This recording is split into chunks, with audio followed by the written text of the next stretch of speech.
संगी हो सब्सक्राइब करो डहरिया म्यूजिक यूट्यूब चैनल ला और घंटी ला दबावो नवा नवा वीडियो के आनंद उठावो।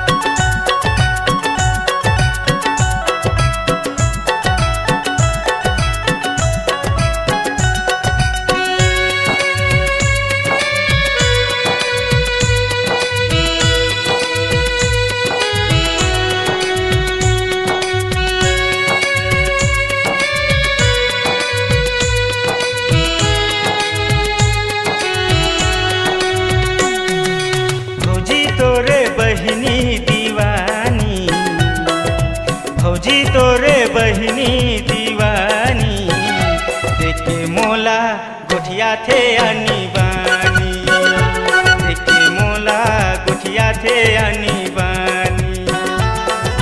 भौजी तोरे बहिनी दीवानी, भौजी तोरे बहिनी दीवानी देखे मोला गोठिया थे अनी बानी, देखे मोला गोठिया थे अनी बानी।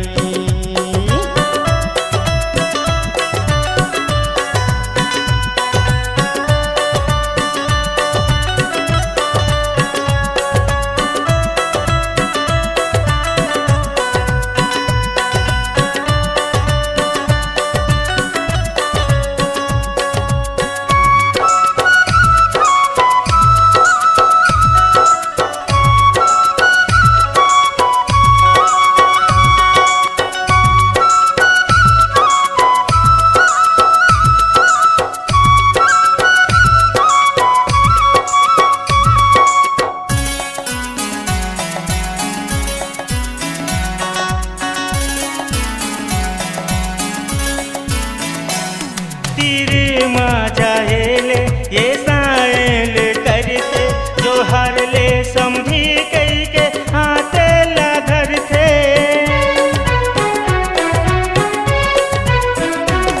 तीरे मजाएले ये साएल करते जो हर ले समझी कई के हाथे ला धरते। और अपन मन के यह करते मनमानी, अपन मन के ये करते मनमानी। ये भौजी तोर बहिनी है दीवानी, ये भौजी तोर बहिनी है दीवानी।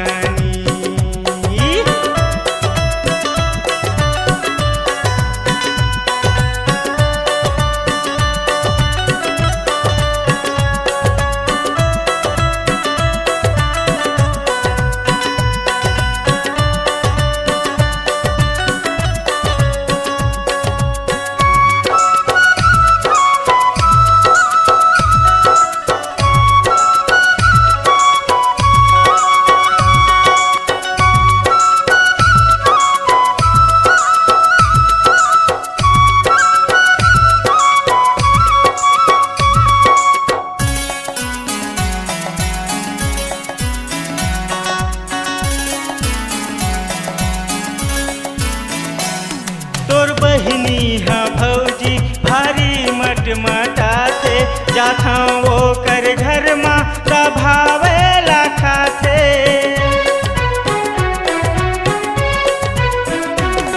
तोर बहिनी हाँ भौजी भारी मटमटा थे जाथा वो कर घर माँ दभावे लाखा थे।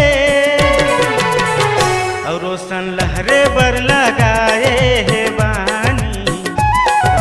लहरे बर लगाए है बानी।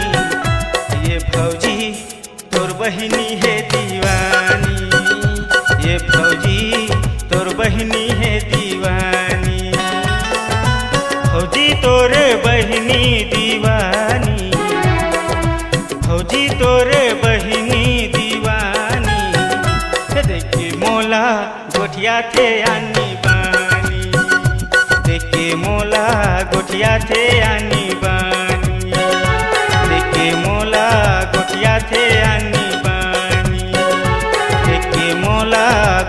से आनी बानी, देखे मोला गोठिया से आनी बानी।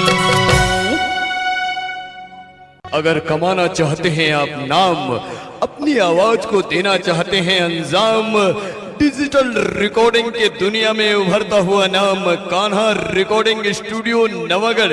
मोबाइल नंबर 9826220587 और दूसरा मोबाइल नंबर है 8103047783।